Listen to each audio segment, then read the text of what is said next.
everyone else sound good as a bass player. You want to make the drummer sound like he's the best drummer in the world, and you want to make everyone else in the band, make them shine. It's like on a basketball team, the point guard, a good one, makes all the other players around him good. And I feel like as a bass player, you're kind of the point guard in a band. In a traditional rock band setup we're talking about, but in any traditional band setup, as a bass player, you're laying the foundation, you're making the bed, you are giving the ground for everyone else to dance upon, and you have to make it solid, your rhythm has to be good, and you have to be listening and paying attention to what everyone else is doing and doing the best job that you can to create the atmosphere for everyone else to be beautiful. And that's, you know, how I see it, that is the role of the bass in music.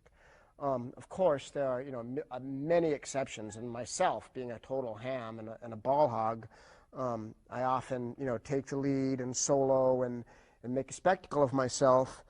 But really, the main context in which I view myself as a musician, and when I see bass players that I admire, even the ones, like the great ones, such as, like, you know, the great bass player James Jamerson, who played on most of the great Motown hits, or even the great soloists like Jaco Pastorius, who revolutionized the bass guitar.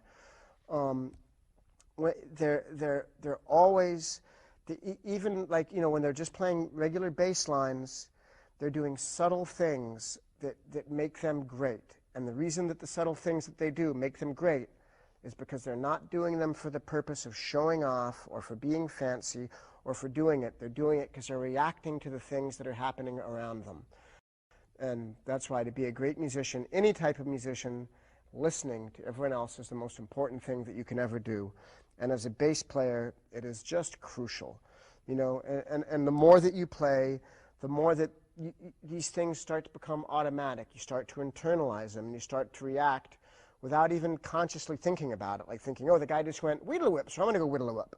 It's just a matter of listening and paying attention, and after a while you become one with the music, and the music becomes you, and it becomes like breathing, and that's what it's supposed to be.